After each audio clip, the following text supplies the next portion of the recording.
సదాశివసమారంభాం శంకరాచార్యమధ్యమాం అస్మదాచార్యపర్యంతం వందే గురుం పరంపరాం. శ్రీ గురుభ్యో నమః. అందరికీ ముందుగా శ్రీ విశ్వావసునామ సంవత్సర శుభాకాంక్షలు. ఈ యొక్క సంవత్సరంలో రాశిఫలములు ఏ విధంగా ఉన్నాయో తెలుసుకుంటున్నాం. ఇప్పుడు ధనుస్సు రాశి వారి యొక్క రాశిఫలములు ఏ విధంగా ఉన్నాయి సంవత్సరం విషయాన్ని తెలుసుకుందాం. ధనుస్సు రాశి వారికి ఆదాయం 5, వ్యయం 5, రాజ్యపూజ్యం 1, అవమానం 5.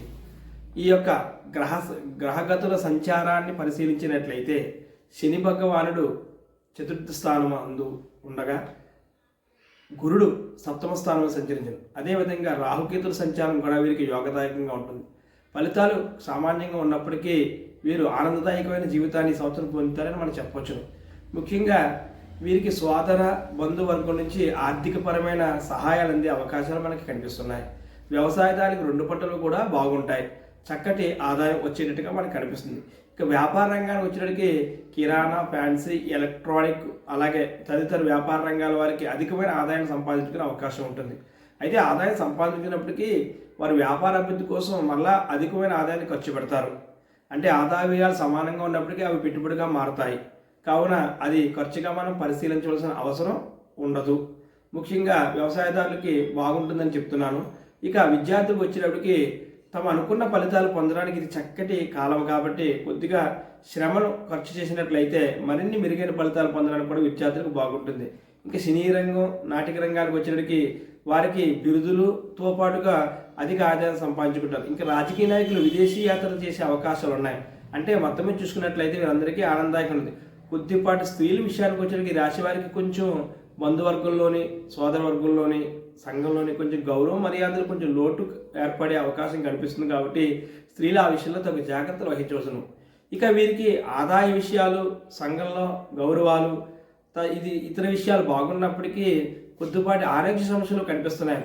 అంటే శని భగవానుడు అర్ధాష్టమ శని సంచారించే కాలం కాబట్టి వీరికి కొన్ని చిన్నపాటి ఆరోగ్య సమస్యలు కూడా మనం ఉన్నట్లుగా చెప్పచ్చు. కాబట్టి ఆరోగ్య సమస్యను గుర్తించి దానికి తగు పరిహారాలు చేసుకున్నట్లయితే ఏ విధమైన ఇబ్బంది ఉండదు.